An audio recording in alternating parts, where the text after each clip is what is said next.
தமிழராட்சி பார்த்துட்டு இருக்க எல்லாருக்குமே வணக்கம். இந்த பிரசாந்த் ரங்கசாமி அப்படின்னு ஒருத்தர் இருக்காரு. இவர் வந்து ஃபர்ஸ்ட் நாம் தமிழர் கட்சி மேடைகள்ல பேசியிருக்காரு. அப்புறம் நாம் தமிழர் கட்சி ஆதரவாகவும் பேசியிருக்காரு. அதுக்கப்புறம் டிவிக்கு ஆதரவா பேசிட்டு இருந்தாரு. அதுக்கப்புறம் டிஎம்கே ஆதரவா பேசிட்டு இருக்காரு. இப்போ காங்கிரஸ்க்கு ஆதரவா பேசுறாரா அப்படின்றது தெரியல. பச்சோந்தி, மோசமான பச்சோந்தியா இருந்துட்டு வர்றாரு அப்படின்றது ஒண்ணு இருக்கு. இதுல முக்கியமா என்ன சொல்லியிருக்காரு அப்படின்னு பாத்தீங்கன்னா வந்து தாவேகா காங்கிரஸ் கூட்டணியை வந்து நாம் தமிழர் கட்சியும் வன்மையா கண்டிச்சுது. எல்லாருமே வன்மையா கண்டிச்சுட்டு வந்துட்டு இருந்தாங்க. ஆனா இவங்க என்ன பண்றாரு, இவர் என்ன பண்றாரு அப்படின்னு பாத்தீங்கன்னா வந்து இந்த நேரத்துல வந்து சீமானவர்களும் சரி, அவங்க கட்சிக்காரங்க யாருமே சரி, எலெக்ஷன் போது காங்கிரஸ் விமர்சிக்கல, ஈழத்தை பத்தி பேசவே இல்லை அப்படின்னு சொல்லிட்டு ஒரு ட்வீட்டை போட்டிருக்காரு. இந்த ட்வீட் மட்டும் இல்லாம நாம் தமிழர் உலகமே தனி உலகம் தான் அப்படின்ற மாதிரியான விஷயங்கள் எல்லாம் வந்து ரொம்ப மோசமா பேசியிருக்காரு நாம் தமிழர் கட்சியை.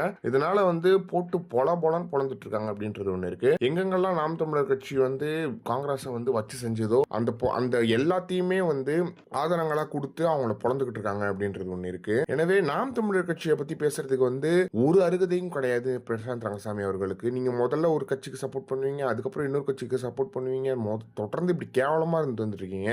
நாம் தமிழர் கட்சியால் உங்கள் வாழ்வில் நிகழ்ந்த மாற்றங்கள் என்னன்னு சொல்லிட்டு ஈழத்தில் வாழும் நண்பர்களே அப்படின்னு சொல்லியிருக்காங்க. இந்தா நாம் தமிழர் கட்சி இங்க ஆட்சியை பிடிச்சாதனால ஏதாவது மாற்றம் ஏற்படும். பைத்தியக்கார மாதிரி பேசிட்டு இருக்க. பைத்தியம் தான் இப்படி பேசும். மென்டல் வந்து என்ன பண்றதுன்னு தெரியாம மூளை குழம்பி போய் இப்படி பேசும். ஆனா பிரசாந்த் ரங்கசாமி அவர்கள் மறுபடியும் நான் சொல்றேன், இந்த மாதிரியான மோசமான அரசியலை கையில் எடுத்தீங்க அப்படின்னா இது ரொம்ப ரொம்ப மட்டமான விஷயமா இருக்கு. ஒரு அரசியல் பேச தெரியலனா யார் ஜெயிக்கிறாலும் அவங்க பக்கம் நிக்கிறது கிடையாது. அரசியல் என்னைக்குமே ஒரே பக்கம் நிக்கிறது தான் அரசியல் அப்படின்றது ஒண்ணு இருக்கு. நீ என்ன வேணா விமர்சிக்க, ஆனா எப்பயுமே நாம் தமிழர் கட்சி தான் அப்படின்றதுல எந்த ஒரு மாற்றமே கிடையாது. இதை பத்தி நீங்க என்ன நினைக்கிறீங்க அப்படின்றது மறக்காம கமெண்ட் பாக்ஸ்ல சொல்லுங்க.